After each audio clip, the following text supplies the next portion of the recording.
happy. I am not happy. The time has come. The movie that I've been waiting for an entire year. My most anticipated film for 2023 is Rebel Moon by Zack Snyder. The thought of the visual style by Zack, telling a story that's inspired by Star Wars, a Star Warsy film, just felt like a gold mine. I have to tell you that me and Zack have a love-hate relationship, because I think that Zack, like a lot of people, Zack is a master at visual style. Almost every movie that he does, there is something that is almost a masterpiece. It's just, the film is so close to being one of the greatest things you ever seen. And then something within this film just drops it right down to almost a zero. It makes you take a step back and go, what the hell was he thinking? This is the first part of a two-part film.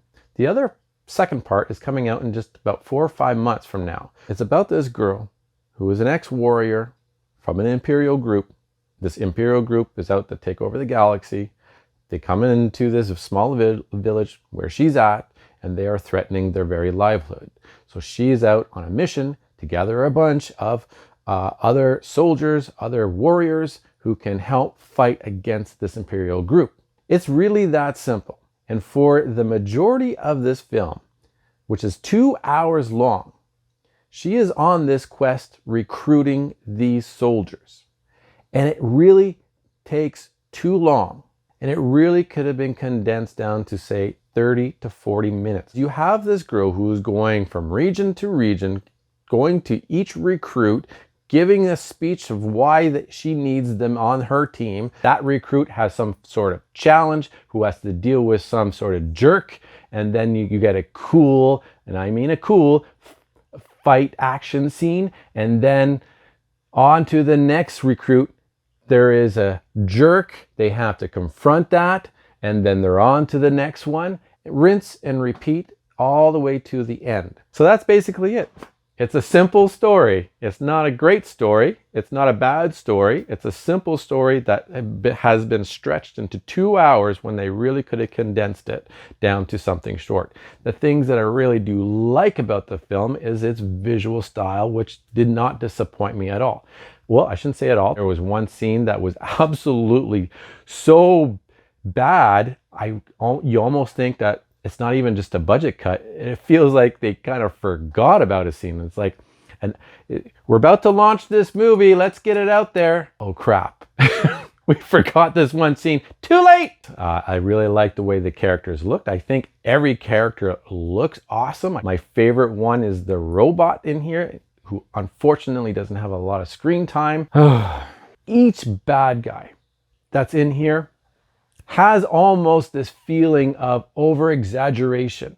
Each one of them could be a mustache twirling, goofy, over-the-top asshole. Look at me, I am a bad guy. Hate me because I am going to do the most horrible thing right now, and I'm going to do it in the most horrible, absolutely annoying, obnoxious, idiotic. I'm just going to be mean just for the sake of being mean. Almost each one of them, all except for the main antagonist, they're over-exaggerated in what I can only describe as their assholeness. They are a bunch of completely idiotic assholes, over-exaggerating their performance. And I don't think it's bad acting. I think that they were directed to act that way. Now, the other thing that I like about Zack Snyder is his slow-mo. It has become his signature trademark, which I do like. However, in Rebel Moon, there is way too much of it. Think about an action beat. It's like a dance. It's like a song. It's like a dance. You're dancing to the song, and then it goes beep, beep, beep, beep, beep, beep, beep, slow-mo. Beep, beep, beep, beep, beep, beep, beep, beep, beep, beep, beep.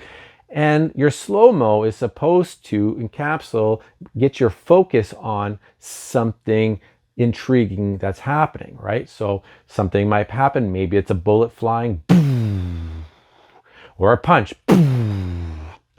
things like that. The overuse of this has gotten him to start doing slow-mo on things that are absolutely non-interesting. And think about that cadence again. Again, it has to flow like a song. Visually, things have to happen in a beat. You don't think about it, but it really does. Movies have to go in a certain beat. What we see way too much of is the beat goes really slow. It's like beat, beat, slow, slow, beat, slow, beat, beat, beat, beat, slow, slow.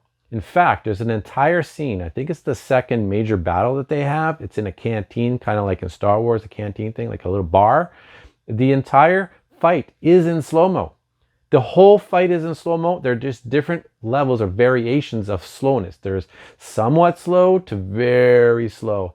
And I think that's the problem too, is like some of it is just way too slow. You're watching the action in mid-action and you're like, come on, come on.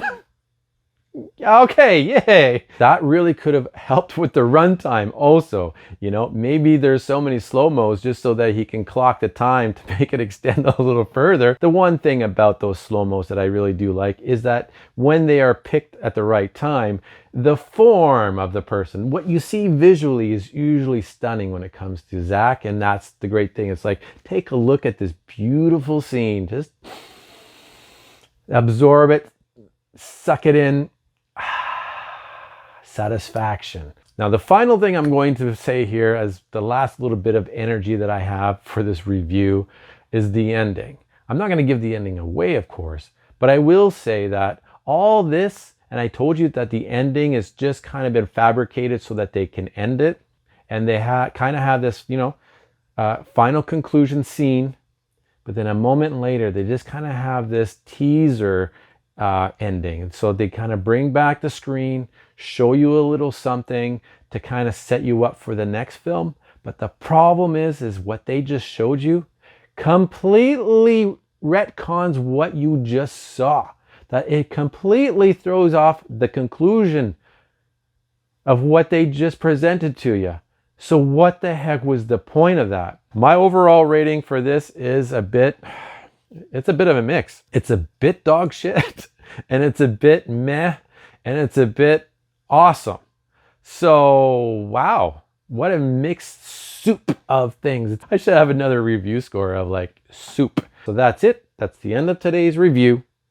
It's the last movie that I'm seeing for the year 2023, which now I have to find where this is going to fall into, my top 10, my top 20s, or where it falls into with all the other films that I've seen, because then I'm going to have out very soon my top 10 best, my top 10 worst films of 2023, and then we can get rolling into 2024, which there's a lot of hopefuls there. So may the second part of this saga be something that is awesome, but so far, wow, what a disappointment. And I hate to say it, but I'm just disappointed.